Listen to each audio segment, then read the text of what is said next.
Hey everybody, we're having technical difficulties.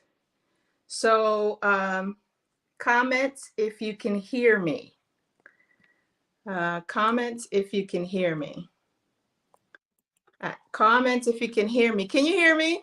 I can hear you. Listen, this has never happened before. It's a blessing. Now, I'm going to have a testimony. Oh my goodness. This has never happened before in 4 years of recording. What? That's a blessing. No, let me tell you, I don't know what happened, but the whole system crashed in my computer. Thank you, everybody, for tuning in. Thank you for saying yes, that you can hear me. My name is Aleida Castillo, the host of Culturally Lit. We are live on Facebook, on LinkedIn, on 5 other platforms online, later on ATV nationally in Ghana, and on UBC TV, Glued TV. I mean, this is going to be everywhere, but it will be the edited version where, so online, you're going to have a moment where we lost absolutely connection. And I think because we're live in so many different platforms, we have, my system just crashed. So I was able to hotspot somewhere else.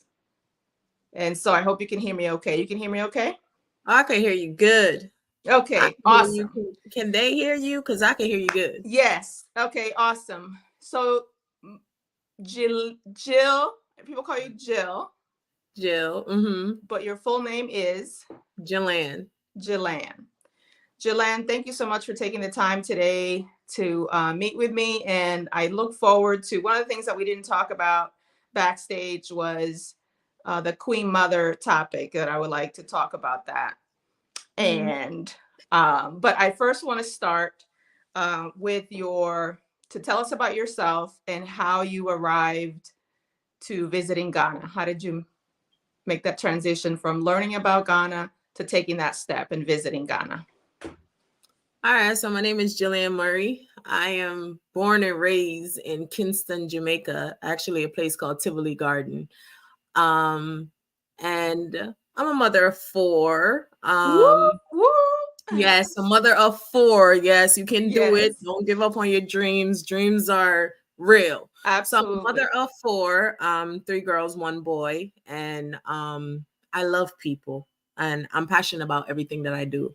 So you have to have a heart of, wanting to do. This is not like an easy role, so you just can't wake up and give up. So when you ask me about me, that's me, the passionate person that cares, that want to see other people succeed. My heart is just, love. That's what I see. Love. Yes. So, how did I get to Ghana? As I was telling you before, from I was a young child, I've always hear about Ghana. Unfortunately, I'm Ashanti mixed with the maroon. If you see my father, he's this dark, handsome looking man. That's where I get my looks from. So go on. Handsome looking man, and of course, he's Ashanti Maroon. And we always hear about Nanny the Maroon in Jamaica. She's a historic woman. You understand that fight the war. She was birthed in Ghana, and of course, slavery. She arrived in Jamaica. They don't know the full story if she came on a ship, but growing up, always hearing the story of Nanny the Maroon, finding out that she's a part of my roots. I always wanted to go to Ghana. I have, friends in Ghana. Unfortunately, when COVID came, I wanted to go to Ghana. And I actually told one of my friends, she went to Nigeria, and I'm like, let's go to Ghana. But COVID came, shut down everything. We couldn't go to Ghana. But last year, June, I decided to start a nonprofit organization. It started on TikTok. And I decided you started that on TikTok. Yes, I started. How did you start on TikTok? So, people have so much time in the world. And I was on TikTok, and I told people, just like we talking live, and they come in the box. I said, TikTok is making so much money. You giving your lion, your tigers and bears to TikTok.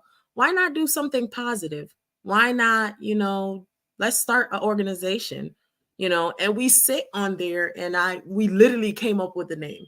But unfortunately, everybody that you start with is not going to be in your visionary. Right. So we start with a lot of people. They were all for it. We do have some people that are bedded in it. So we started right on TikTok. Ghana, Team Kenny.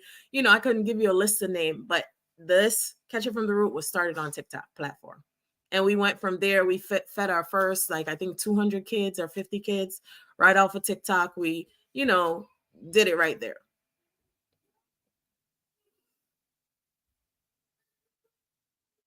Can't hear you. You said that you can't, you started on TikTok, Mhm. but at this point, when you're starting on TikTok, have you did you visit Ghana already, or? No, Oh didn't my visit Ghana goodness. yet.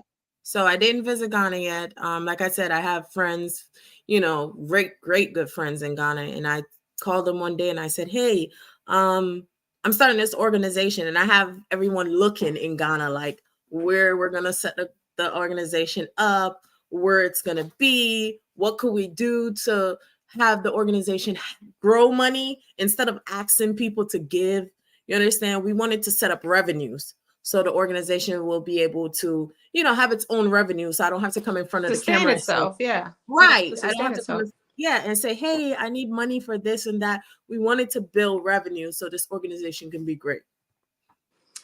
So then what's the timeline? You started the organization on TikTok by inviting, basically, support, inviting a team to join you. And then from that point on, how long before you take your visit, which is your first time, right, visiting Ghana?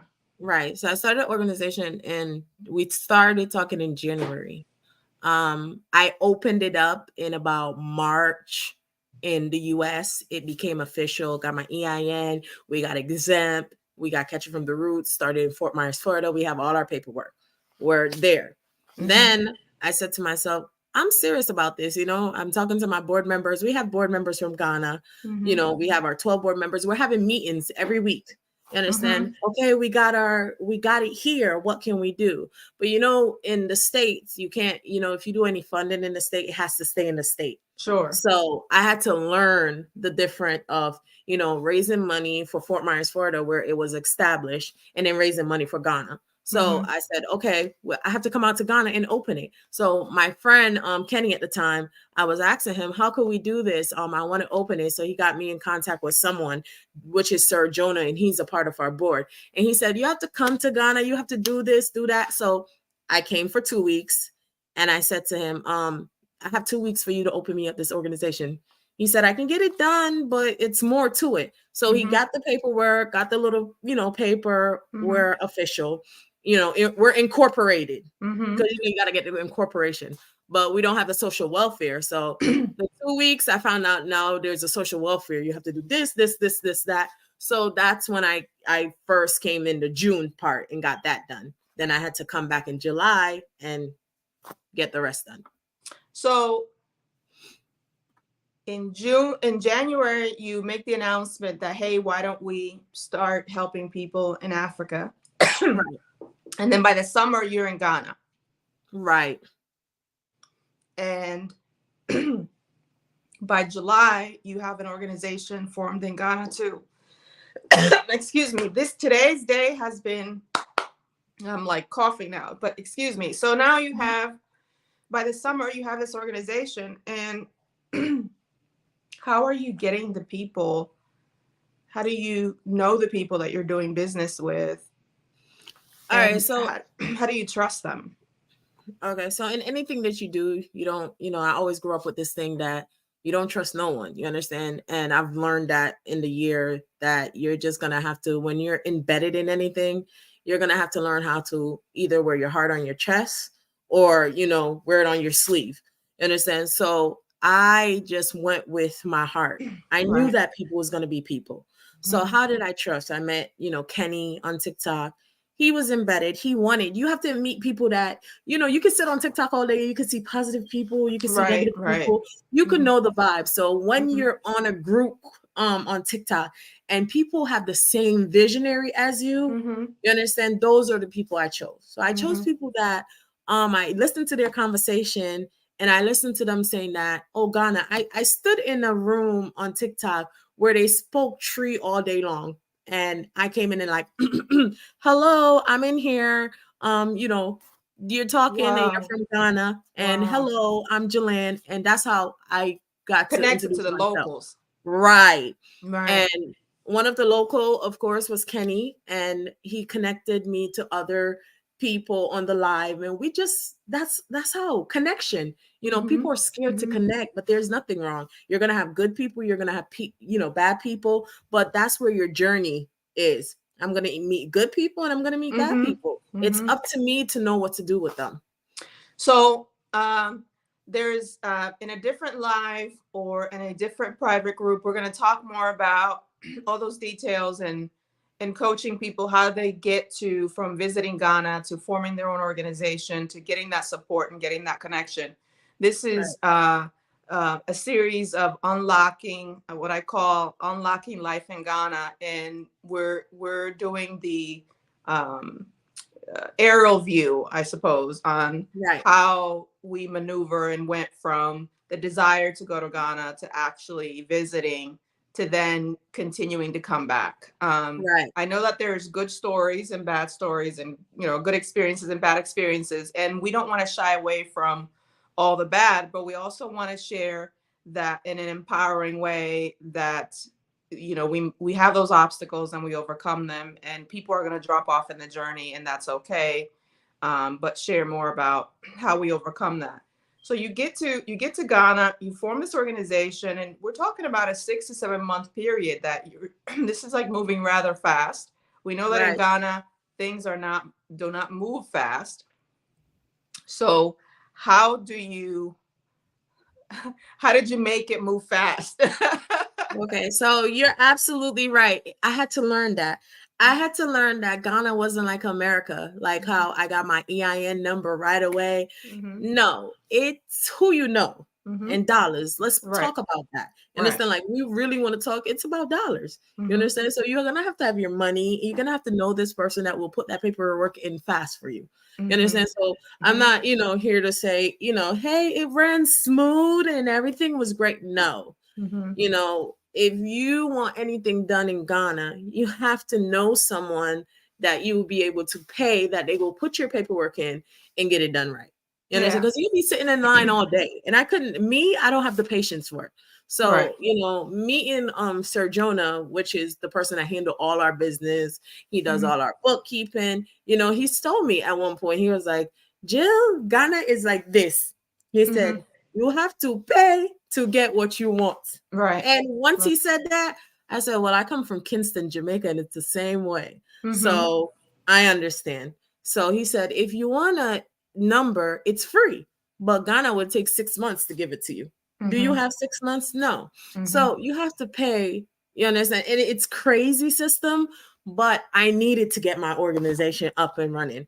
How much did it cost you to file the paperwork for your non-for-profit in Ghana? It cost me I'm gonna say, I would say probably 200 or 300 US, Okay. and in the time frame that I needed it Okay. to get done. So So that's it not it bad would, at all. yeah, because it's the same thing you would have to pay the Right. IRS up here. I paid the Right. same 300 here. Mm-hmm. So it's the same thing. So just everybody that's listening, we're saying that price and all that, but there's more to it than that, and Right. there's a lot more that goes on. But just to give you an idea of fees and things that you have to kind of start with.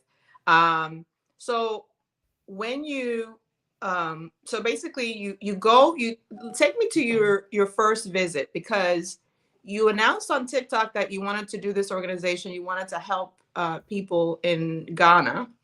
Right. You mention it because you have every intention on visiting Ghana. Right. uh when you get there, what is the first thing you do? I got to find this guy to start the organization, or what? Like, you get to the Nah, airport and then what? let me tell you something. When I got to Ghana, um, it was like going back home to Jamaica, but I got this like grounded feeling. Mm-hmm. Like I step off the plane and this hot heat hit me. And I'm Mm-hmm. like, oh, I thought Jamaica was hot. But Mm-hmm. baby, this Mm-hmm. is hot. You Mm-hmm. understand? And I felt like I was grounded. I don't know. A lot of people may not understand it, Yeah. but I felt like I've been here before. This Mm-hmm. was home. I felt at ease. And then I walk in the hot airport and I'm like, yeah, this is definitely hot. But there was a connection with me just being grounded. Like, I felt like I was home. And then there was this like joy, like, oh my God, I don't know. It's just it's an aura for me. That I only can talk about my experience. I can't tell nobody else, but for me, that's what it was. So, and but are you visiting? Did you? So you felt like you arrived home. Did you know when you're home, you know where to go? Did you say, I want to go and do the touristy and visit the sites, or what? No, I didn't want to do all the sites. So, unfortunately, I was going with my friend Lawrence, and at the time he just picked me up, and when he drove out the airport, I started talking to him. I said, "Why does this look like Jamaica?" You understand? And that was my language. I'm home, so I was like, "Oh my God!" When you come out of Montego Bay Airport, why is Ghana set up like Jamaica? The same way, right? So I said, the same architect. do you see? No, I'm serious. If anyone has ever been to Montego Bay, when you come out that airport, it's like the same. And I'm like, why all these billboards look the same? Like, oh, what is this? And I'm like, oh, then I see the people with the stuff on their head.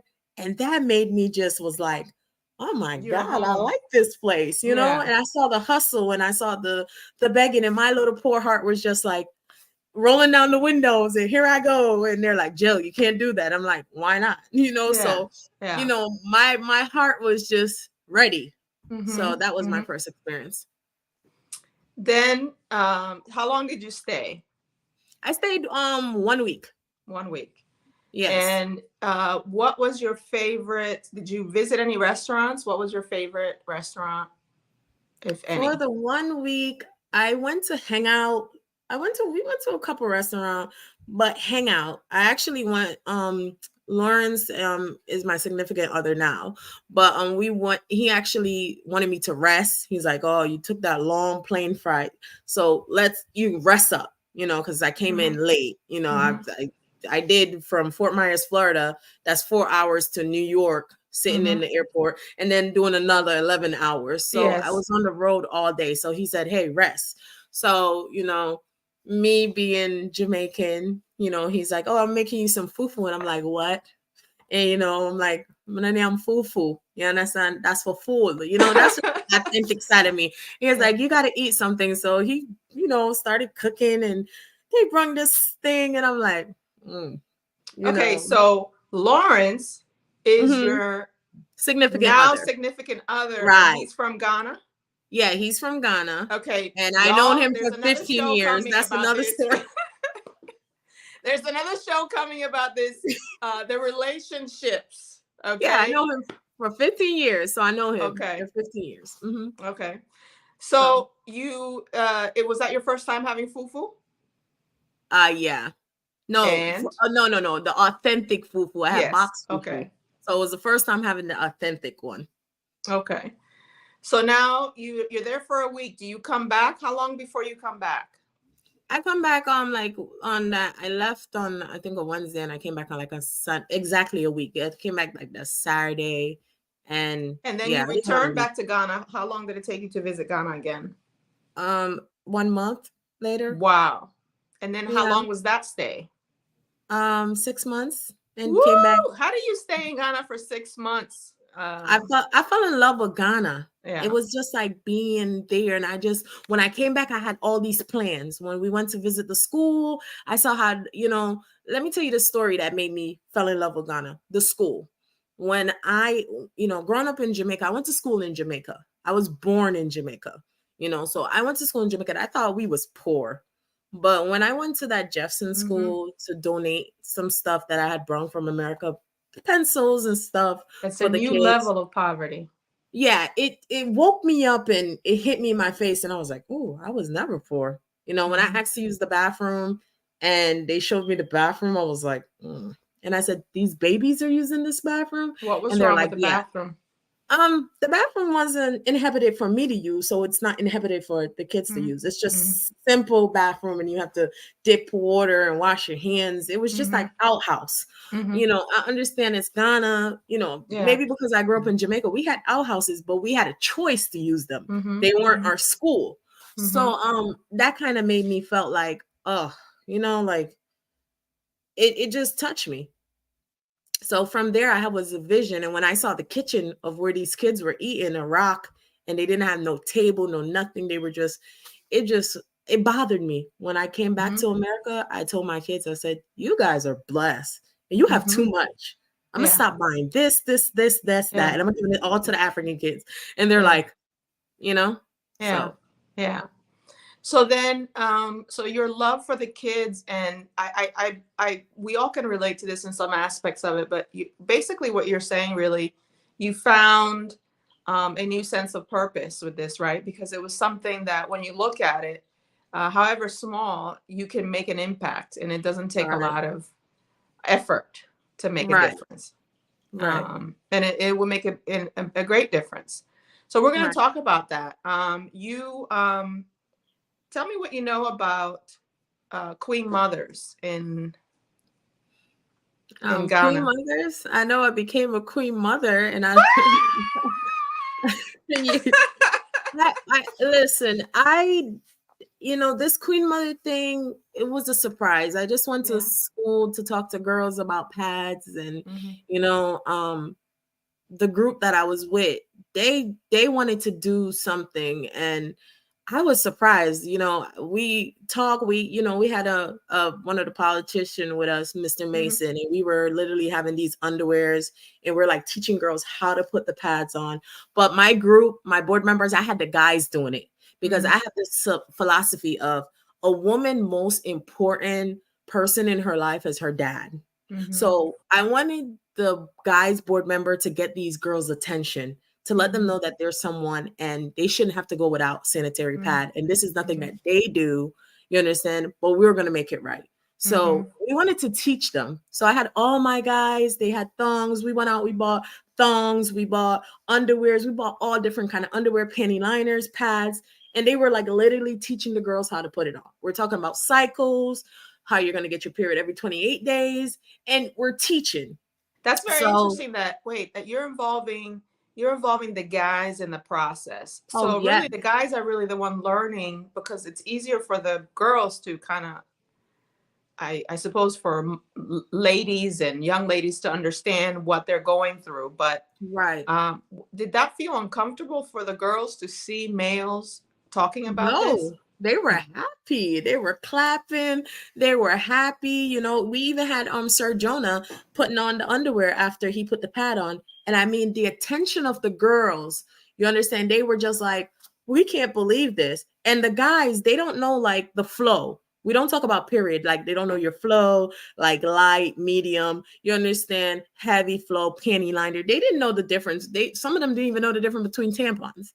So we're Wow. talking to you about a tampon. So I had to make sure if I'm doing something, I have to make sure my board members, the Know guys, what's know what's what it we're about? doing. Yeah. You understand? So I can't say, Yeah. oh, we're giving girls pad and we don't educate them. Okay. Well, what kind of pad do you use? You understand? Hmm. How do I just flush my pad down the toilet? We talk about stuff like that, and it was real deal. And Dorfield High School, those girls, they sit, they listen, we dance, we laugh. And unfortunately, at the laugh, when I had that serious talk with them, I was told I was called into a room and all I know is they're telling me, take your stuff off. And I'm like, oh, no, thank you. And I see them giving me cloth. And I'm like, oh, no, I don't need your cloth. You don't have to give me no gift. And they're like, oh, no, we're getting you dressed. And all of a sudden, I became this queen mom. So you didn't know that what they were asking you to do was to enter into the ceremonial of inducting you into queen motherhood, Right. basically. And I didn't know. So they dressing me and, this lady's tying and they're tying my head. And I'm like, no, I don't need this. And then they're putting these heavy jewelry on and Yeah. the cloth is so thick. I'm like, oh, this is Hmm. some good cloth. Hmm. But, it was just like, what am I done? And they're talking, in their tongue. And I go out, and then, they introduced me and they gave me a name, and I was like, what's going on, to my crew, and they're just like laughing, and they're like, oh, Jill, you're queen, they're giving you your mama guy. And I'm like, Yeah. mama what? And they're like, oh, this is you, your mama guy. This is them saying thank you. And we went through a whole ceremony, and I'm like, oh, I didn't need this, guys. But I cried because it was so warm for them to, offer it. And I'm like, Yeah. oh, well, this is the experience. You understand? They So, were so I we all can relate on having rejection. We all can relate about not fitting in.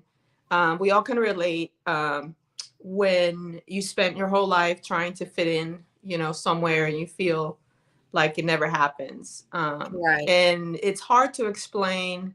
I always say, out of all the challenges of Ghana, and what keeps you coming back is the embrace, right, and that acceptance that right, you get. And so, when you have had a life where you don't feel fully accepted, when you have that embrace, you are seen, you are valued in a different right. way. And it has nothing to do with, while you become a mother and you're giving back to the community and what have you, Hmm. it's a little bit more than, it's more than money, it's more than access, Right. it's really being seen. And you, Hmm. when you are seen, is when you realize how much you haven't been seen. Right. When you are going through this experience, I think you must have felt that that's what they're doing. They're giving you, they're grateful because you have made an impact for in a short time in their Right. community, right? And they have no other Right. way to give back to you Right. than to show And you how they accept you.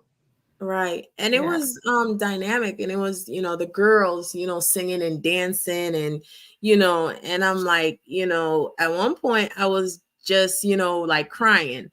But it's a joy. I'm like, what is this? Like, what did I get myself into?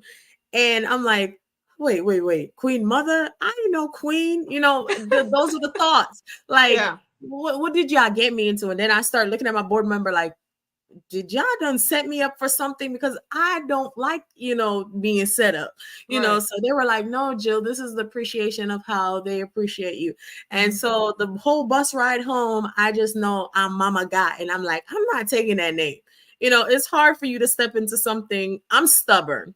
I'm Yeah. from Jamaica. So, that stubborn spirit. Mm-hmm. We don't like to say, I appreciate it. I like Yeah. that you did that. No, I was going to play the hardball. I was going to be like, Right. yeah, these people gave me them queen. What is this about? Right. Because anything that you get, it's like, what are No, you you up give. So what are right? those tasks? So when you leave there, you're trying to figure out what just happened. When you get back home, or let me rephrase that, when you return to the US and you're soaking in what just happened, did you feel a huge sense of obligation or responsibility to the community, or you were already in that space, so it felt natural?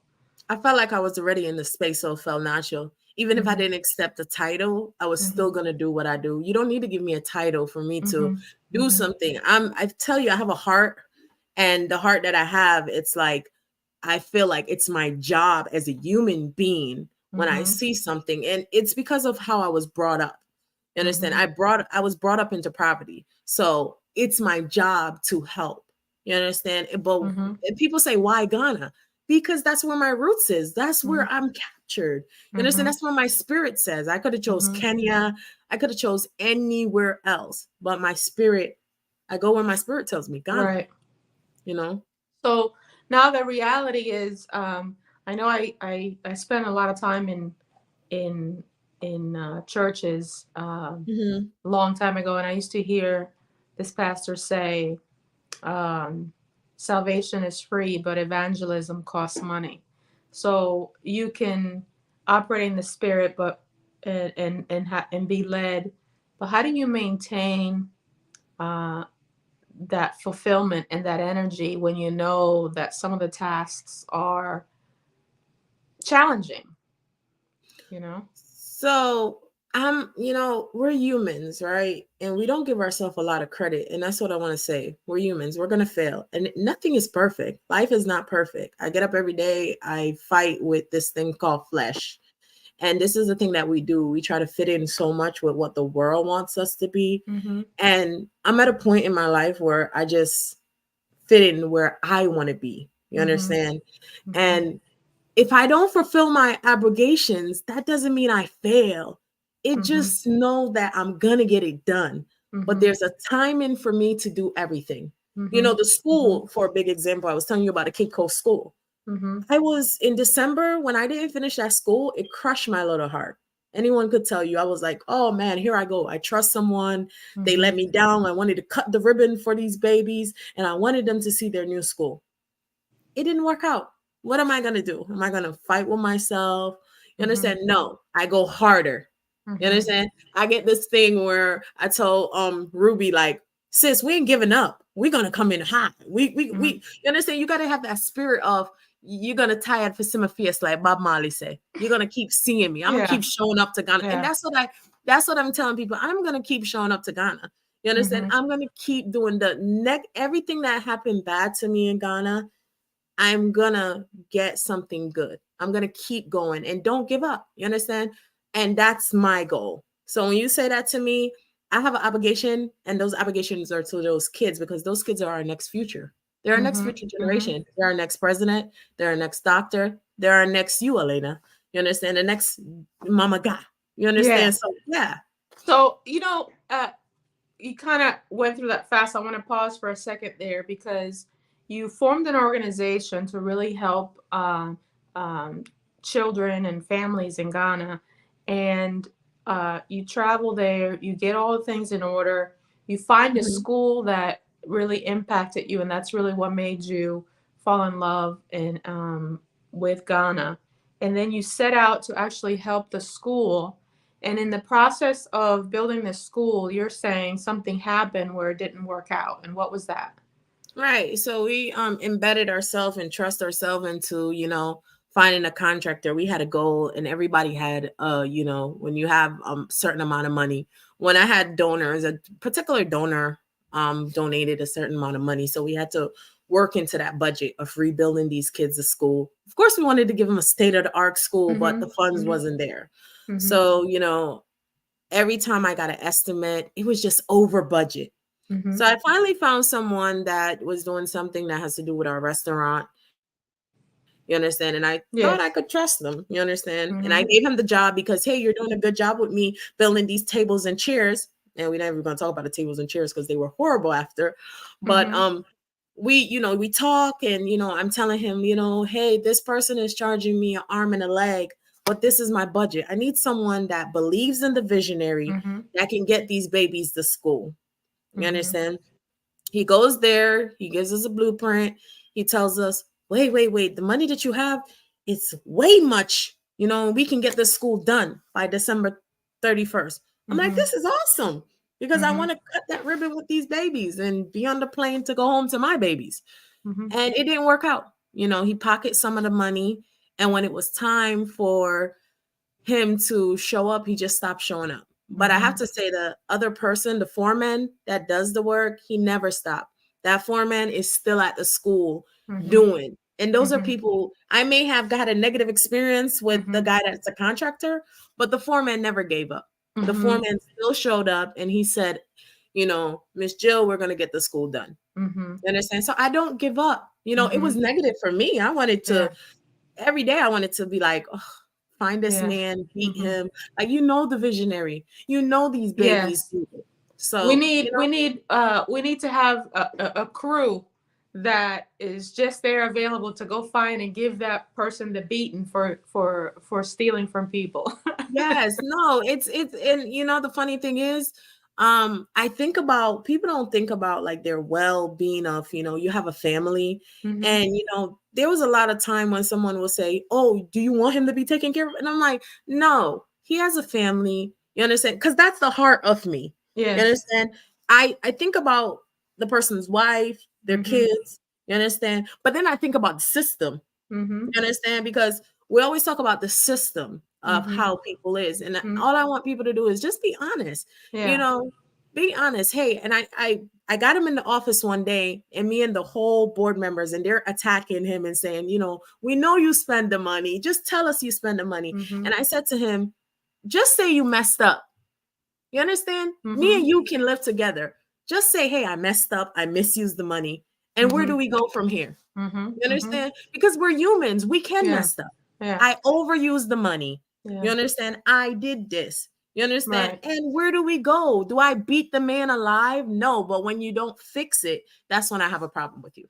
Yeah, I think, there is something to be said by, you know, coming from a position where we have a lot of access to everything, and so that kind of trains us to have that level of honesty. If I find myself that I'm in a constant hunger or experiencing desperate needs, you know, we can have great different definitions about what is the good life, and what are you willing to do to maintain that good life, Right. right? And so um, our emotions, um, our pain can get in the way of our purpose, right? Right. And so it's really hard to watch when someone runs away with our money when we are coming from a position of love. And Right. and you're right, you have to go back to that space and say, you know what, he has a family and all that. At the same time, that makes you wiser on how to move Right. and how to approach any kind of project in Ghana. Mm-hmm. How do you determine who you trust? How to how do you determine the amounts of money that you release? How often? Right. For what task? Right? Right. So, you want to build a school, you want to build a house, you want to build, but do you just go and give all the money to that person? Because if Nope. I have experienced lack consistently, and then you give all the money, um, someone on the comments is saying prayer. I was like, prayer, but also God gave us wisdom to recognize, Right. and have discernment and take action. Right. And It's so true. some things are prayer, but some things are you got to take action, right? Because faith without Right. works is Nothing. dead, right? So um, you're still doing this project. You have someone that you learned was committed to the project, even though that Right. person wasn't. Where are you in that process with that project? So at the where we are right now is we need to complete the roof. So the bottom is done. They laid the concrete before I left. You know, I Mhm. spoke to the the principal of the school. They call him the sir master or Mhm. whatever. Mhm. And you know, he told me, and I told him my word was I'm gonna make sure this school get finished. I told him Mhm. even if I have to, you know, give up a couple of my jeans, Mhm. sell a couple stuff, that's Mhm. my goal, you know, Mhm. and he understand that. And I told them I don't want it to be like my thing was I would have never touched it. I would have left Mhm. the school. I don't like to start something and don't finish it. Mhm. So I would have left it, and I told him that, and he understand it, and he even spoke to the young man that you know did this, and he got all the excuse in the world. But we're still collecting donation. You know, we're still Okay. collecting donation. You know, it probably we need a roof. You know, and then the kids are going to need furniture, and I've got with people that have you know, different, you know, stores. And I said, hey, you know, when it's time for the school to be a grand opening, I need you to come and give me some forks, some knives, some, you know, and they're like, yeah, why not? Okay. So you So have so you have two initiatives right now: is supporting the school and raising funds to supply sanitary pads to yes, girls in Ghana. three. And I work with an orphanage in Ghana. So I'm involved with an orphanage. Okay. It's Tina and she's out of Cape Coast area. Okay. And she has about 64 kids there and I'm embedded. I make sure I do toilet paper, toiletry, Okay. food, and we, you know, we help where we can. When you have a Sure. nonprofit organization, you're gonna have people call you from all sorts of life and they feel like you're this great God that can fix all their problem. Let me say this, it's not like that. I would love to help everybody, but Yeah, I had to get from my teachers. A couple of my teachers says, you have to learn how to help yourself first and be self-ful absolutely, first. absolutely. You understand? So I want to help everybody, but I can't help everybody because not everybody wants to give. You understand? And So you can't you can't run yourself thin where right, you can't continue um your organization, right? If you right. don't sustain yourself, then you're nowhere with everybody. So you have three initiatives. Where do people go to support your organization? How can they find you, and how can they give? Okay, so you can go on every social media aspect. You can go on to www.catchitfromtheroot.org. That's our main website, and you can donate on the website. You can also go to GoFundMe and you can type in Catch It From the Roots, and you'll see how we break down what we're doing. So we Mm-hmm. break down your three barriers: PADS, orphanage, and Jefferson School. Mm-hmm. Um, our Facebook page, TikTok, we're big on TikTok. We show everything that we do. So, in the society that we're in, you have to show it. Mm-hmm. So every social platform right here on Facebook, we have Catch It From the Roots, Instagram, Catch It From the Roots, and you can find us there. You can give through Zelle, Cash App, PayPal. You understand? Momo, you can send straight to Ghana. So we're registered. We're a nonprofit organization. We're a charity. So we have a mobile money where you can send it straight to Ghana. It goes to our secretary because we have an office.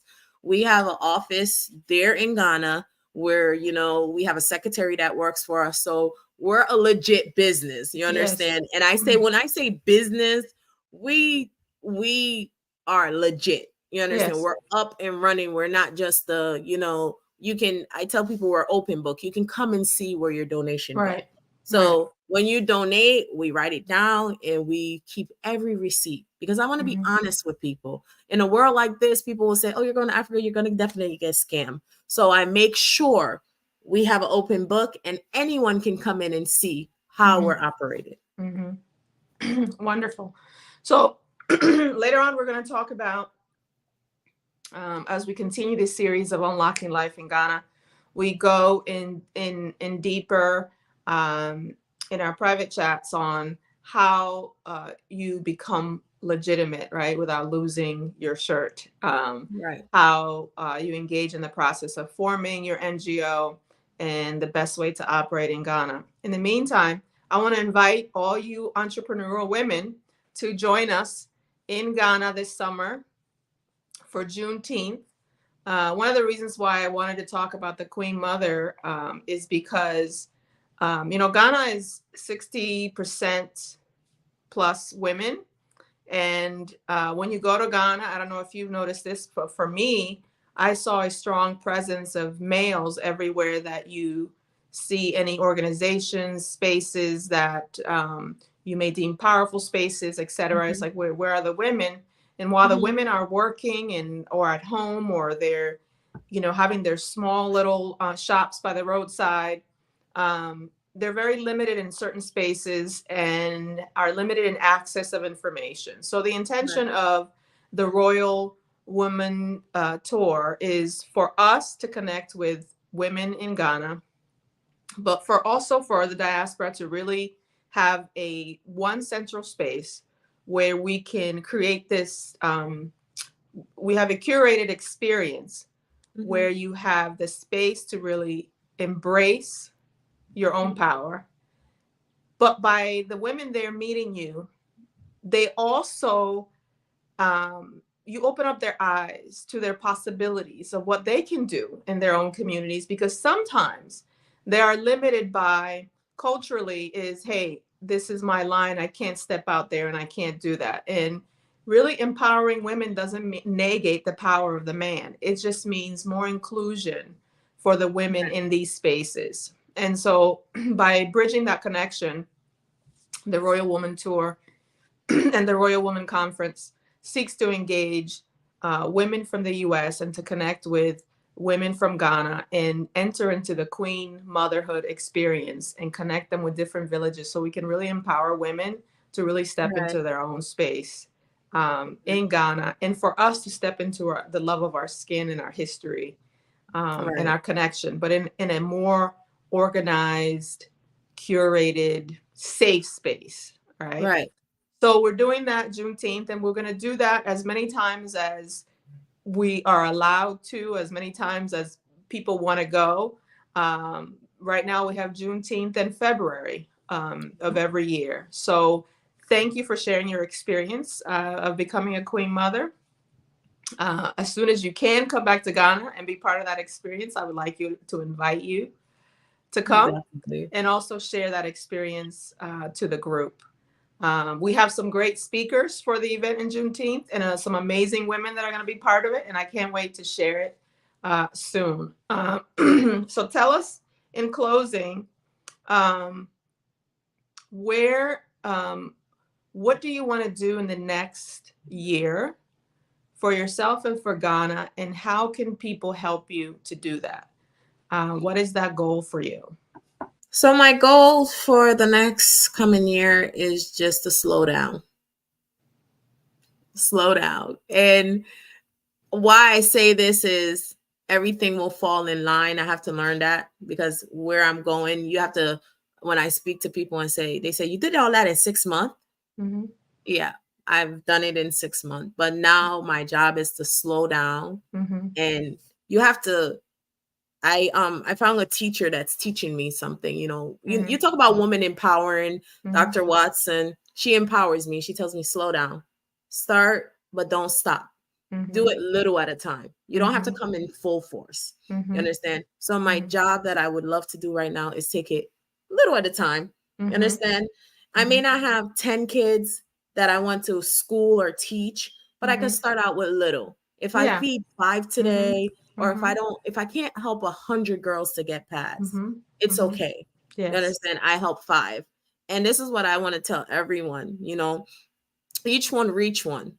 We're powerful when we partner. And Yes. I'm partner with Your Africa, and I have Yes. to mention it because partnership is everything. When Yes. you partner with people, you can do so much. And this is Yes. the thing, we get so uncomfortable that we want to do everything. Yes. But no, when you partner, like, you have this beautiful platform and you welcome. If there's more women like me that can just come together and we partner together, maybe you have 10 pads that you're not Yes. using. I Yes. can take your Yes. 10 pads and I can use it. Maybe I have some juices that you need. Or you understand, I have some funds that I'm not using, or Yes. you may have some footballs Yeah. that, how can we just pass it around? There's Yes. so much for us to help each other. We don't have to fight Yes. over who's this, and you understand? I've seen so much, and I'm like, why not partnership in a positive way?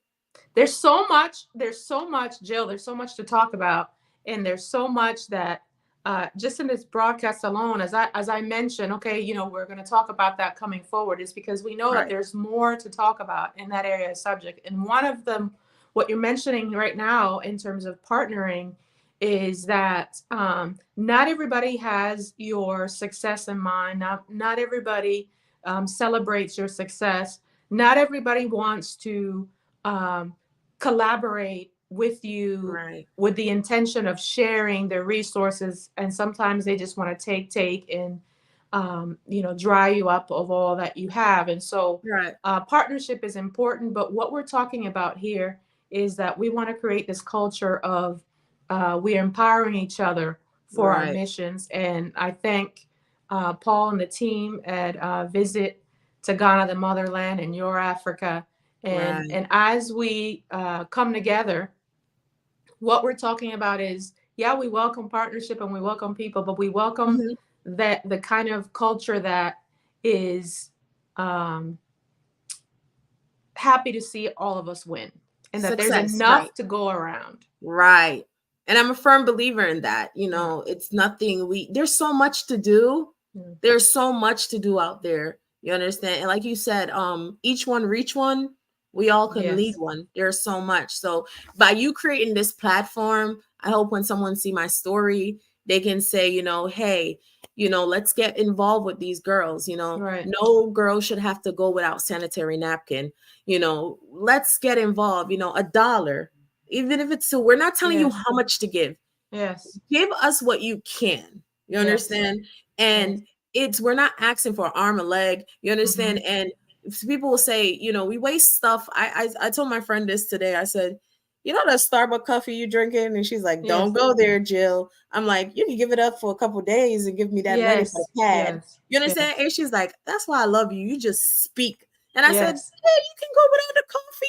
And And it she makes a big literally, difference. yeah, A and little she bit makes a literally big gave difference. me the money for the coffee. And I said, Yes. if I can just continue to be myself, and that's who I am. I'm myself, Yes. you know, and speak to people that way, it will happen. So it's just being selfful, not all the time, but being selfless and just Yes. saying, hey, you know, I'm gonna go without these pair of jeans and I'm gonna Yes. give these Yes. girls some pads, you Yes. know. So I Share a appreciate, you little. know, I We want to want give to you share your a little. roses. Elena, I Yes. want to give you your roses. I want to thank you for creating this platform. I celebrate people, and I know people will say this. I want to thank you. You know, I told you before that when I said to you, hey, you know, yes, I would love to be on it. You got back to me and you answered me, and you weren't rude. You weren't, oh yeah, I want you to do this and this is that. You just smooth, and we Yeah. need more women like you. And you know, even Aishana, we you know, she did the interview, and you Yes. know, let's refer each other because we can Yes. only grow. You understand? Absolutely. So Absolutely. all the great women out there, you know, I'll be sending her your way. You know, talk your story, tell it. And Africa is where we're bedded. You understand? I say Absolutely. only way Absolutely. I can't heal Jamaica. I tell people this, and I told my cousins this. I cannot heal Jamaica until I start with healing the motherland. So Mm-hmm. I have to heal home first because Ghana is my home. You Mm-hmm. understand? I may not be a Ghana citizen, but that's where it starts. You have Yeah. to heal home first. Once you heal home, then apply it to everyday Yeah. life. Yeah. And that first step of traveling there, I just said for me and for many women, is a step in the direction to really accept and love yourself and your own skin and your own history, which is, Right. you know, healing the motherland or healing our communities starts with healing ourselves and loving ourselves. And I thank you for thanking me. I think it's really um, um, what I seek is to really have and grow the culture of we love to see all of us win. I cannot Right. stress that enough. Like I want to cry and I want to celebrate and I want to dance because you won, because Right. your community is winning, because you are elevated. I don't want to be jealous or concerned or blocking your blessing or you know, not wanting to have you elevate no matter how high Right. you are rising, right? So that we Right. all can be in that. It doesn't take away from me, and it doesn't take away from anyone else in our group. So that is the culture that I build. That is the space that I live in, and with that comes blocking a lot of people Right. out of our space. Right.